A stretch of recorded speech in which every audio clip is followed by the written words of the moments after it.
Bueno, les damos un cordial saludo, una bienvenida para todos y cada uno de nuestros oyentes, seguidores de nuestras redes sociales y de esta emisora Busco en Ti Radio, porque recuerda que donde estás no es el final. Continuando con nuestra programación para este día, estamos con la presencia del pastor Iván de la Congregación Redemption en la ciudad de Bucaramanga y en su segmento Tres Milagros antes del desayuno. Es que, pastor Iván, bienvenido, ¿cómo está? Muy bien, muchas gracias. Amado Jorge, un abrazo para ti, para todos nuestros oyentes. Bienvenidos a estos pensamientos, a estas reflexiones, tres milagros antes del desayuno, desde la ciudad de Bucaramanga. Soy el pastor Iván Durán en la iglesia Redemption. Y bueno, les doy la bienvenida hoy. Gracias, Jorge, un fuerte abrazo para ti.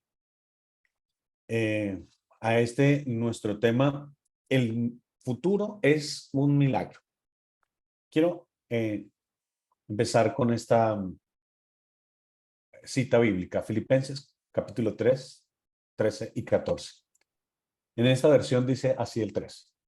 Y no me hago la ilusión, hermanos, de haberlo ya conseguido, pero eso sí, olvido lo que he dejado atrás y me lanzo hacia adelante, en busca de la meta, trofeo al que Dios, por medio de Cristo Jesús, nos llama desde lo alto. Es una reflexión de Pablo muy interesante, supremamente interesante. Después de haber vivido, y en este caso, inclusive de estar cautivo, hace una reflexión que me mantiene humilde. Últimamente ha salido esa pregunta y es como un meme. Dice, ¿qué te mantiene humilde? Y las personas comparten cosas muy chistosas. Este es, si lo tradujéramos a un lenguaje actual, el mejor ejemplo de esto me mantiene humilde. Pablo, con toda su experiencia, su revelación, los milagros, todos lo que él pudiera mostrar, ¿no? Dice, no lo he alcanzado aún. Dice, me falta. Dice, no me apego a las cosas que viví. Sé que hay algo más, que puedo avanzar un poco más. Sé que puedo seguir. No, no estoy limitado a mis mejores experiencias, ni tampoco a las peores, sino que quiero ir a por más, porque sé que todavía no he vivido las cosas que puedo vivir. Estaba reflexionando hace unos días en medio de intercesión que hacemos entre semana aquí con nuestros hermanos de la iglesia. Yo les decía, tienes que tener el apetito por algo más. Constantemente vemos un grueso de nuestras comunidades eh, estancadas en el conocimiento y en las experiencias acerca de Dios. Pero estoy seguro que si Pablo lo dijo, nosotros tenemos que mucho más centrarnos en que nuestras mejores experiencias, inclusive pudiéramos decirlo, las experiencias de otro que nos parecen impresionantes, todavía no han llegado a tener la estatura de las experiencias que nosotros debemos vivir o haber vivido ya en este siglo. Dice, hay más perfeccionamiento. Voy hacia la meta, voy hacia el trofeo, voy hacia adelante, me lanzo hacia adelante. No me quedo en el hoy, voy en busca de la meta del trofeo al que Dios me está llamando desde lo alto. No somos, aunque estamos edificados y construidos, no somos el pasado, no tenemos control sobre nuestro pasado. La religión normalmente siempre quiere llevarnos, y yo he hecho en varias ocasiones el acuerdo sobre qué significa religión en este contexto en el que yo comparto estos pensamientos, siempre nos está llevando hacia el pasado. Sin embargo, el reino de Dios siempre está mirando hacia el futuro. Y aquí las palabras que lo expresan mejor para mí. Lo dejo todo atrás. No creo que haberlo conseguido, no creo haber sido perfeccionado, no creo haber experimentado todo lo que Dios tiene para mí. No creo haber recibido, haber desarrollado. Es lo que yo traduzco en las palabras de Pablo en esta carta a los Filipenses. Que cómo creemos nosotros y cómo nos limitamos nosotros constantemente a pensar que sabemos mucho sobre Dios. Qué arrogancia.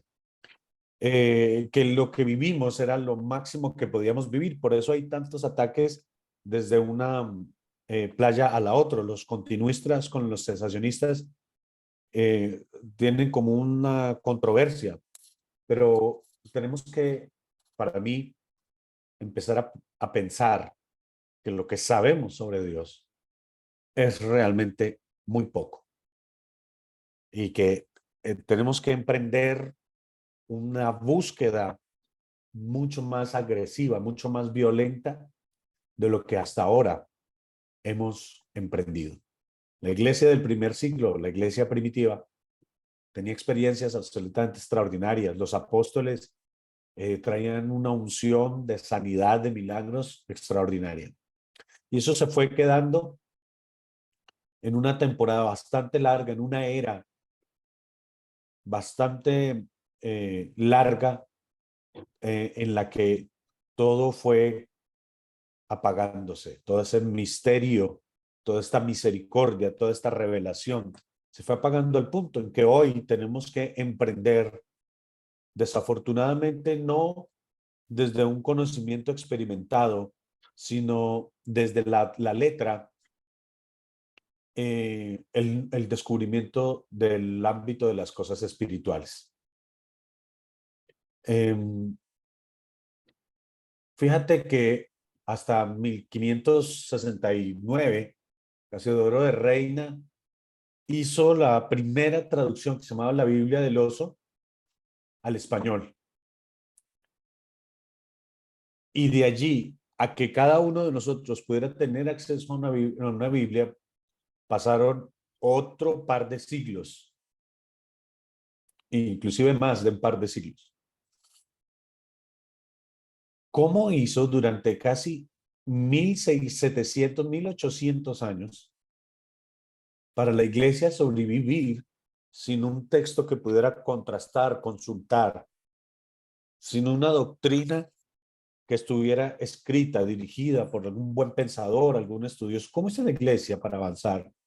Y sin embargo, 1500 años en las que los cristianos no desaparecieron.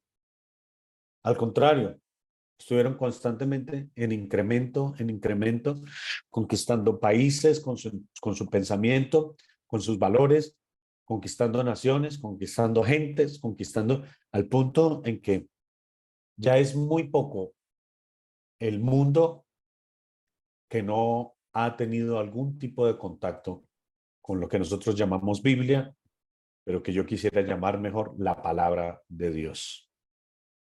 La Biblia es un compendio de libros que se acordaron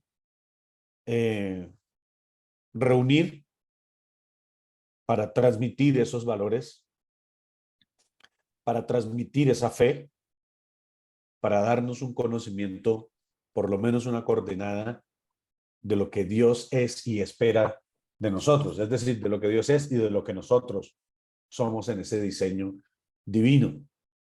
Entonces, me resulta muy arrogante quedarnos frenados en el presente o en el pasado, pensando que lo que sabemos, que lo que conocemos, que lo que experimentamos acerca de Dios es todo lo que hay que experimentar. Hay mucho más, y por eso es que Pablo dice, yo quiero proyectarme hacia el futuro. Hay un futuro que todavía contiene cualquier cantidad ingente de información, de experiencia a la que tenemos que abocarnos, lanzarnos, es el término que utiliza esta traducción, este versículo en la boca de Pablo. No sé qué verbo habrá usado, pero me parece que la traducción nos invita a asumir un riesgo, nos invita a tener una ambición y no adaptarme al presente, no tener esa melancolía por los milagros del pasado, por esa iglesia primitiva, por esa predicación de Pablo, de los apóstoles, inclusive del mismo Señor Jesús. Es esa melancolía, esa mirada hacia el pasado, es esa incapacidad de revivirlo porque pensamos que fue una era que se cerró, que se terminó, que la que nos impide desarrollar un conocimiento más profundo, una experiencia más profunda. En estos días, alguien me dijo que trataba de leer la Biblia antes de ser convertido al Evangelio, nuestro hermano Luisito, y dijo una cuestión que me pasó muy interesante de reflexionar y lo conversaba con un profeta amigo de Manizales. Me decía, yo trataba de leer la Biblia, pero me parecía un libro absolutamente aburridor. No pasaba del capítulo 3 de Génesis y lo intenté en varias ocasiones porque había comprado una Biblia muy linda en el círculo de lectores o algo así, una comunidad que se utilizaba antes para comprar libros de mucho precio a cuotas, y había comprado una Biblia carísima y intentó, pero no lo logró. Sin embargo, en un par de ocasiones, invitado por una amiga, eh, terminó yendo a una iglesia cristiana. Y él dice, hoy nos reímos de ese testimonio decía, yo me reía de los cristianos que alzaban sus manos, que adoraban, que lloraban, me reía, me parecía un absurdo, me parecía ridículo que estuvieran haciendo esas expresiones tan como... Hasta que un día el predicador dijo algo que conectó profundamente con mi corazón y de un salto quedé de pie con las manos arriba y empecé a llorar, a llorar, a llorar. A partir de esa experiencia empecé a leer la Biblia y aunque iba en el carro y, y el tráfico me impedía estar leyendo constantemente. Cada vez que paraba en el semáforo, leía, así fueran 4 líneas, 5 líneas, porque le entró una necesidad por la palabra. Pero antes de esa experiencia, la palabra para esta persona, hermano Luis, no significaba absolutamente nada. Era una cosa aburridora, era una cosa, no tenía sentido para él. Entonces yo digo, mira qué importante es la experiencia del Espíritu, porque ella es la que activa, ella es la que redime, ella es la que vitaliza el alma. Y cuando el alma empieza a despertar, empieza a llamar diseño, empieza a llamar la información que requiere para manifestar el diseño que Dios depositó en el ser humano. Todo ser humano viene con un diseño eterno y es la manifestación de ese diseño lo que nos va a traer plenitud. Eso es otro tema. Entonces, vamos concluyendo que nuestra mirada no puede estar en el pasado, nuestra mirada no puede estar melancólica, porque además no tenemos ningún control sobre el pasado y tenemos poco sobre el futuro, tenemos el control sobre el presente y el ahora, y nosotros ahora mismo podemos tomar control de este presente para tener un diseño para el futuro, para manifestar un diseño en el futuro. Y si nosotros logramos entender y creer que ahora esta cruzada de búsqueda de Dios, en donde vamos a derribar muchas dudas, mucha confusión, mucha limitación, muchas doctrinas que nos ayudan a escapar de unas experiencias profundas en Dios, si nosotros emprendemos, vamos a tener un futuro repleto de milagros. El mismo futuro, como quise ponerle a este pensamiento, el mismo futuro es un milagro. Tener confianza en que lo que viene en el futuro es bueno, poder hacer planes hacia el futuro y, y, y desarrollar un proyecto de vida, de experiencia con Dios, un proyecto de éxito y poder estar seguro que lo podemos alcanzar. Además que esa seguridad nos va a ayudar a tomar decisiones en el presente. Es definitivamente un poderosísimo milagro. Podemos pensar que el pasado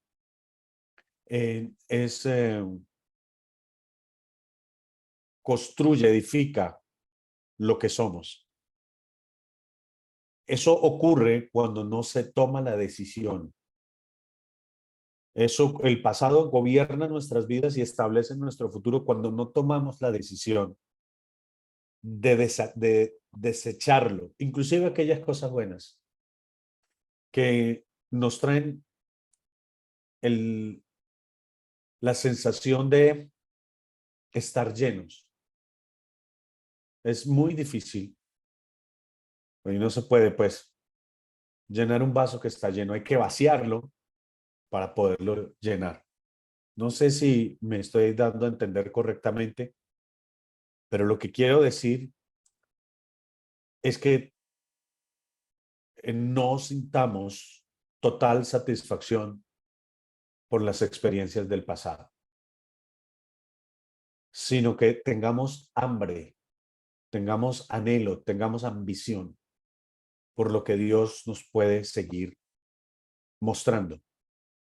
Tomémonos de la mano de la Biblia y tomémonos de la mano de la palabra de Dios mejor y de la fe y vayamos a buscar nuevas experiencias en Dios, más profundas, más grandes. El pasado no debe anclarnos. El pasado solo debe ser una plataforma que me educa para tomar mejores decisiones, para arriesgar menos, para ser entendido. Jesús hubiese podido mencionarle a María y pudo hacerlo porque María estaba en aparente adulterio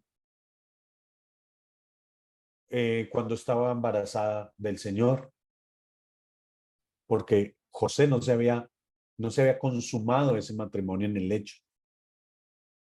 Pero Jesús ni un solo día menciona eso. Esos cuestionamientos vienen desde los que quieren desarticular la familia de Jesús y quieren hacerlo ver como alguien descalificado. Y algunos tratan de traer eso hacia el presente, pero Jesús no encuentra y no lo hace allí algún tipo de cuestionamiento, no lo acepta, ni siquiera hay un comentario acerca de eso.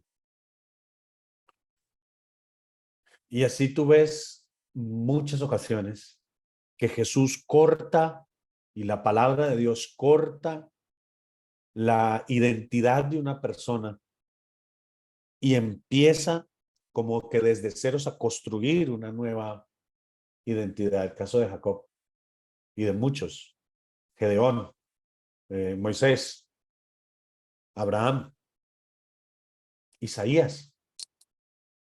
Dios hace algo y eleva a la persona a una nueva etapa, una nueva identidad y esa persona empieza a manifestar diseño y el pasado de esa persona se va quedando, se va opacando, se va quedando en el olvido.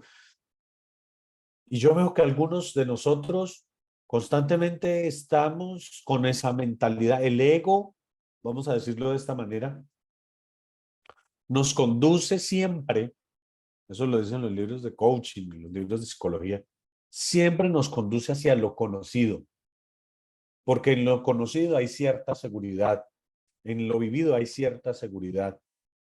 Y no nos es fácil habituarnos a un cambio radical, constante de calidad de vida.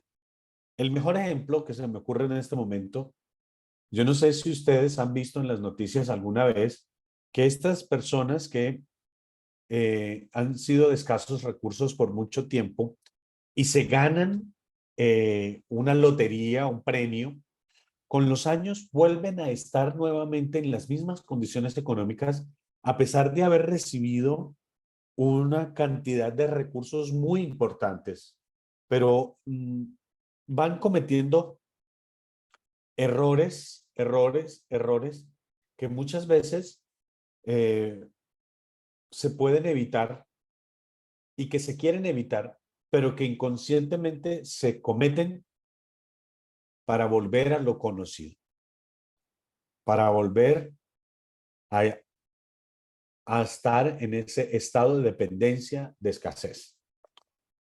Voy a ponerte otro ejemplo. Es muy común ver personas que son muy buenos empleados, pero que son muy malos emprendedores. Como empleados, están dispuestos a llegar en un horario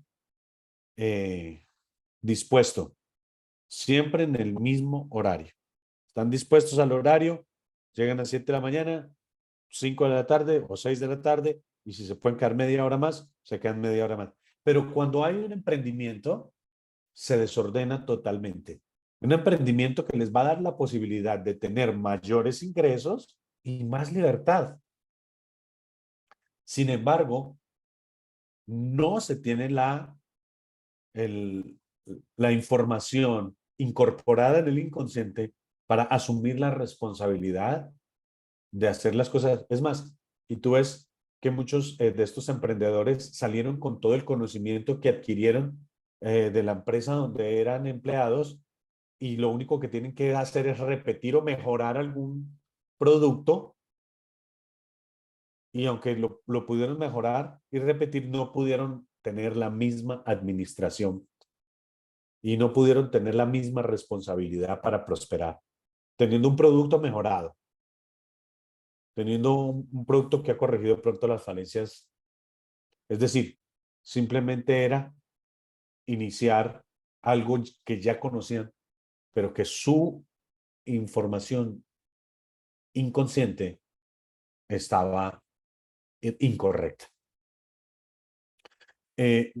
Tenemos como esa necesidad del castigo constantemente, tenemos como esa culpabilidad, como ese miedo que nos impide creer que podemos avanzar hacia algo nuevo, como que no tenemos ese merecimiento, como que no tenemos esa actitud, como que no nos asumimos capaces, aunque es una decisión muy, por lo menos desde aquí, parece muy simple.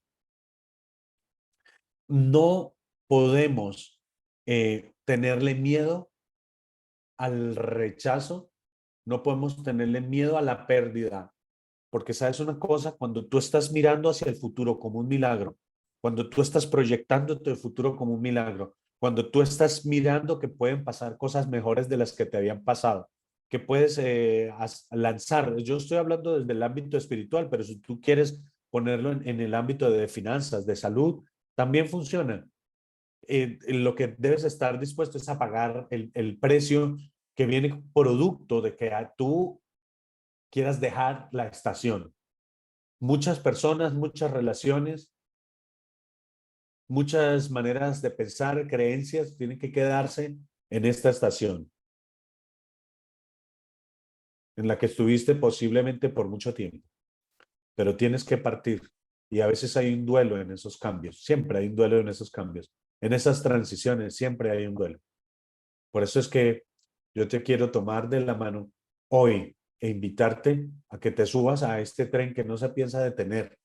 Como decía un autor hace muchos años, Alan, ahora ya no recuerdo su apellido, decía, yo voy metido en este tren hasta los huesos y este tren no se piensa detener. Sabemos y reconocemos que hay más en Dios y reconocemos que hay más en el ámbito de los milagros. Es tiempo de que tú empieces entonces a desechar ciertas relaciones tóxicas que te quieren tener atado, anclado al presente, a esta estación, que no te quieres dejar avanzar. Hay mucha cuestión almática alrededor de eso. Vas a perder muy probablemente algunos de tus mejores confidentes, amigos.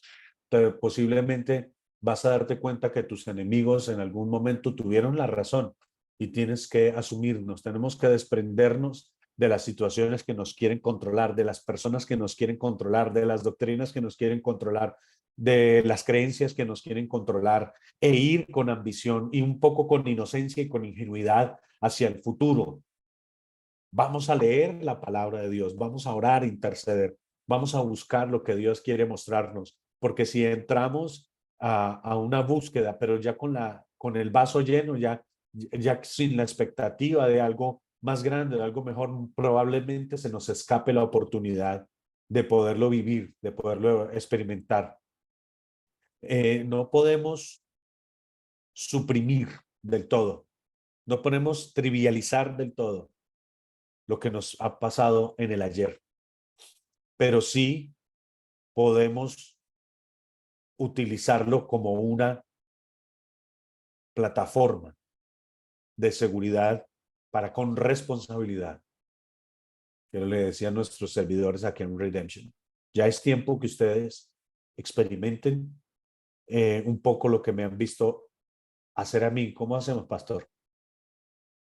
Bueno, tienes que ser responsable, pero también al mismo tiempo tienes que quitarte el miedo. Tienes que quitarte el qué dirán. Tienes que quitarte las conversaciones. Tienes que quitarte los fracasos de ayer. Es más, tienes hasta que quitarte los éxitos, porque ya no puedes hacer las mismas cosas, sino que tienes que ir por más, arriesgar más. ¿Te has dado cuenta? Hasta en las películas aparece eso, que las personas son más capaces y que las personas no demuestran el poder que tienen hasta que no están en una situación crítica. No saben realmente qué tan valientes son, hasta que lo único que les queda es ser valiente. No saben realmente qué dones tienen, hasta que en una circunstancia muy compleja tienen que desarrollar esa capacidad. No pueden creer en sí mismos hasta que la única manera de salir del hueco es creyendo en sí mismos. Creyendo, y en este caso nuestro, de que dependemos en la palabra de Dios, creyendo en lo que la palabra dice que nosotros podemos hacer, lo que Dios dice que nosotros podemos hacer. Y ya para finalizar, viene a mi memoria un mensaje que hace mucho tiempo compartía y que decía: la mejor versión que hay de mí es la que Dios me dice que soy. Solo Él sabe las capacidades, los talentos, las experiencias a las que puedo elevarme. Y esa es la expectativa de Dios. La expectativa de Dios es que tú demuestres el diseño que Dios depositó en ti. Dios no hizo personas incapaces. Dios no hizo personas que no tuvieran la posibilidad ni las herramientas para tener una plenitud rotunda en el ámbito del espíritu, de sus propias vidas, de sus propios llamados. Sin embargo, nosotros, en medio de nuestra libertad, nos tardamos mucho tiempo y a veces terminamos por perder la posibilidad de manifestar lo que Dios hizo de nosotros. Siempre hablamos lo que Dios hizo por nosotros, pero pocas veces pensamos lo que Dios hizo de nosotros. Les mando un fuerte abrazo y los invito a mirar como Pablo miró. Me lanzo hacia adelante en busca de la meta. Hay un trofeo al que Dios, por medio de Jesús, nos está llamando. Mira, nos llama, dice en tiempo presente, nos llama. Ahora nos está llamando desde arriba para subir, para alcanzar un trofeo, para elevarnos. Dejo todo atrás, porque sé que no he conseguido todavía la perfección, la plenitud, el desarrollo. Y son palabras que a mí me dejan electrizado. Les mando un fuerte abrazo. Soy el pastor Iván Durán desde Redemption, acá en Bucaramanga, en nuestra emisora Busco en Ti y en el programa 3 Milagros antes del desayuno. Hoy fue El futuro es un milagro. Mando un abrazo, muchas bendiciones.